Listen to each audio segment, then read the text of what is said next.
Muy buenos días, mi nombre es Jennifer Lescano y voy a desarrollar el tema de currículum.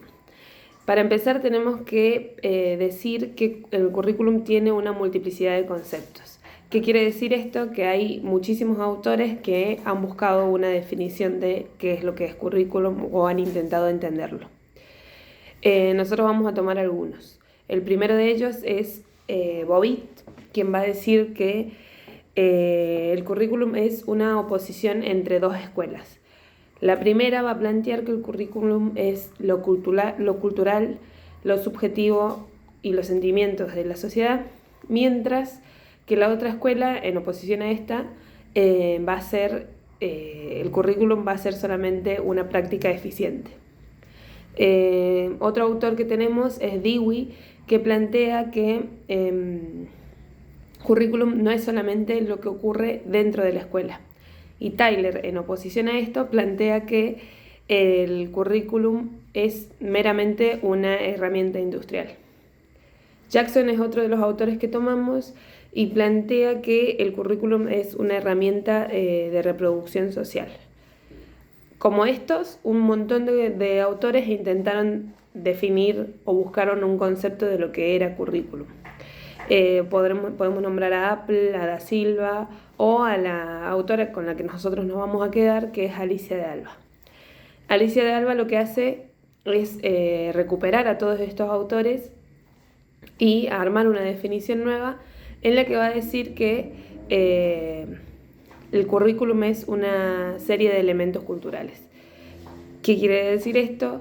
Que currículum va a ser entonces los valores, las creencias, la cultura, la subjetividad, los sentimientos de cada sociedad y que esto es lo que va a formar la práctica educativa. Entonces, el currículum va a estar diseñado siempre para sociedades heterogéneas. Bueno, para seguir desde la definición de Alicia de Alba, vamos a nombrar algunos rasgos definitorios que tiene el currículum. El primero de ellos es que es una construcción social histórica. Esto quiere decir que el currículum reconoce las luchas entre sectores de la sociedad. El segundo rasgo definitorio es que constituye la forma en que las sociedades se ponen de acuerdo para organizar las prácticas educativas en sociedades heterogéneas. Siguiendo con los rasgos, el tercero es que el currículum básicamente es una selección de contenidos para diferentes culturas y sociedades. El cuarto rasgo definitorio plantea que el currículum permite visualizar la función de la escuela en la sociedad. ¿Qué quiere decir esto? Que a través de las elecciones de qué prácticas educativas o qué contenido, qué currículum voy a implementar, se deja ver qué tipo de sujeto es el que quiero formar, el que se quiere formar para la sociedad. Se deja entrever en realidad, no está como explícitamente, pero se deja ver a través de las decisiones cuál es el tipo de sujeto que se quiere formar. El quinto, es que el currículum tiene una fundamentación legítima de enseñanza. Esto es básicamente que el currículum es un instrumento político que orienta a la sociedad. Y por último, el currículum va a tener una fundamentación disciplinaria y científica, que básicamente es que integra la información o los aportes de la psicología, la sociología, la economía, la política, la filosofía y así con todas las disciplinas, hace una integración de todas estas disciplinas dentro del currículum. Bueno, para seguir hablando del currículum tenemos que nombrar a las perspectivas que nombran los autores, las cuales son 4 y la primera de ellas es la perspectiva tradicional. La perspectiva tradicional es la más antigua y la más conservadora de las 4 perspectivas y lo que va a plantear es al conocimiento, a la cultura y a los contenidos del currículum como algo fijo y estable y que se transmite de una manera uniforme. La que le sigue es la perspectiva tecnista, que sigue manteniendo algunos rasgos quizás conservadores, pero ya se ve al aprendizaje y a la enseñanza de una forma más práctica, más para formar a las personas en sociedad, ya sea de manera económica, democrática o social. Buscan formar a un sujeto social funcional, digamos. La perspectiva que sigue es la perspectiva crítica. Esta perspectiva rechaza las dos anteriores y lo que plantea es que las anteriores básicamente reproducen el sistema capitalista y promueve el análisis crítico de estas dos perspectivas y plantea también la necesidad de una transformación social. Con esto llegamos a la última, que es la postcrítica o la postestructuralista, también se le llama, en la que se toma a la perspectiva crítica y se la amplía. Entonces, pensamos al currículum y a la enseñanza ya no solamente como un modelo de reproducción social, sino también como un modelo de reproducción de significaciones y de prácticas sociales que son necesarias para la sociedad y que deberían buscar erradicar las desigualdades que existen en estas sociedades capitalistas que ya nombramos anteriormente.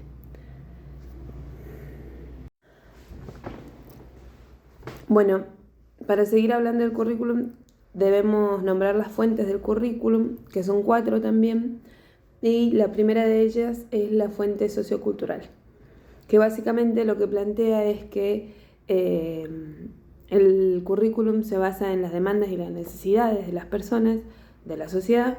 Entonces va a funcionar como un intermediario entre la sociedad y las instituciones educativas y van a organizar una práctica educativa eficiente. También tiene una fuente pedagógica, que es básicamente los profesionales que se dedican a analizar los currículos ya implementados y buscan que generen propuestas superadoras o mejores a las que ya estaban implementadas. La siguiente fuente es la fuente psicológica. La fuente psicológica lo que busca promover quizás es la enseñanza y el aprendizaje, o la forma en la que se enseña y se aprende, la forma en la que los estudiantes se apropian de los contenidos o no. Es la que encuadra todo este proceso de enseñanza y aprendizaje.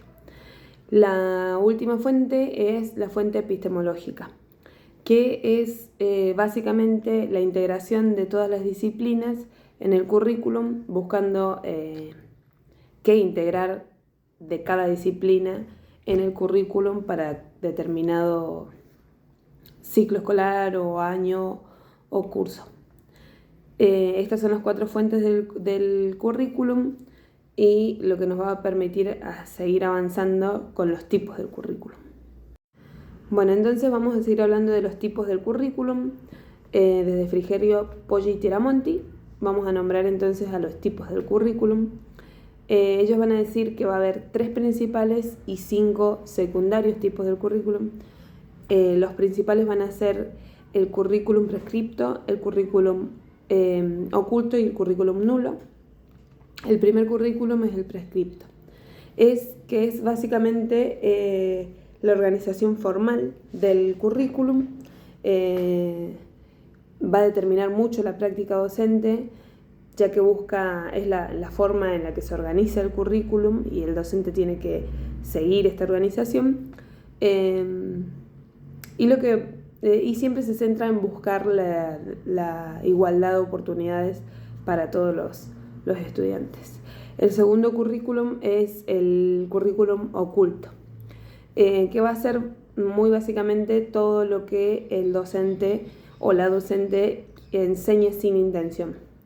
Un ejemplo de esto puede ser cuando el docente trata a las mujeres de una forma y a los hombres de otra forma, o cuando dentro de un aula existen normas implícitas, no escritas en ningún lado, que los estudiantes saben que al docente, en la clase de ese docente, tiene que ser así.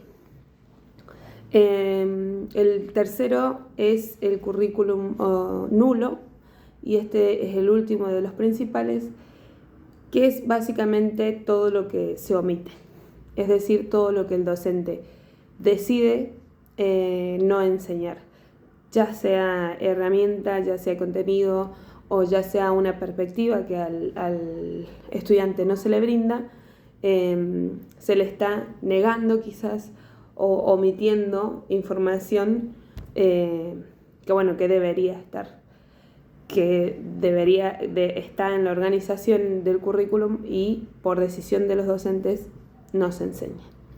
Esas serían las 3 principales, y las 5 secundarias las nombramos rápidamente porque me quedo sin tiempo.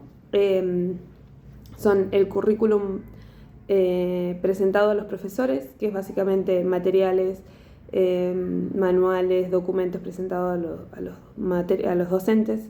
El currículum moldeado por los docentes es estos materiales tomados por el docente y adaptados para dar las clases. El currículum en acción es básicamente el proceso de enseñanza y aprendizaje cuando se está dando en el aula. El currículum realizado va a ser las consecuencias de la práctica docente en cada estudiante, ya sean positivas o negativas, las consecuencias que dejan esta práctica educativa. Y por último, el currículum evaluado, que van a ser todas las instancias de evaluación o los instrumentos de evaluación que plantee el docente para los estudiantes. Bueno, por último, desde Jiménez Sacristán vamos a nombrar a los niveles de concreción curricular. Son 4, y el primero de ellos es el nivel nacional, en el que se encuentran los NAP, que es los núcleos de aprendizaje prioritario, que van a organizar el currículum y la práctica educativa a nivel nacional. Es básicamente un núcleo de aprendizaje que se baja a todas las provincias para que se enseñe en todo el país lo mismo, entre comillas. Después está el nivel jurisdiccional, que va a permitir que cada provincia haga sus adaptaciones según sus características o necesidades a nivel provincial, y bajándolo un poco más vamos a encontrar en el nivel institucional los PCI, que son el proyecto curricular institucional de cada institución, que lo que hace es adaptar este currículum también a nivel institucional para cada escuela, para cada institución. El último es el nivel áulico, que es la última modificación quizás que se le hace al currículum, que es la planificación y la programación de cada docente para dar ese currículum en el aula. Estos niveles están atravesados por 3 grupos de sujetos, que los nombro rápidamente porque me pasé de tiempo. Los sujetos de determinación curricular, que es básicamente los intelectuales, autores o organismos que definen el currículum, que lo forman. Los sujetos de estructuración, que van a ser los que vayan adaptando el currículum en los diferentes niveles del currículum, los que le van a dar forma. Y los sujetos de desarrollo curricular, que van a ser los docentes y estudiantes que llevan a la práctica este currículum. Espero haber sido clara, que le hayan estado todos los contenidos, y me pasé un poquito de tiempo, pido 1000 disculpas. Muchas gracias.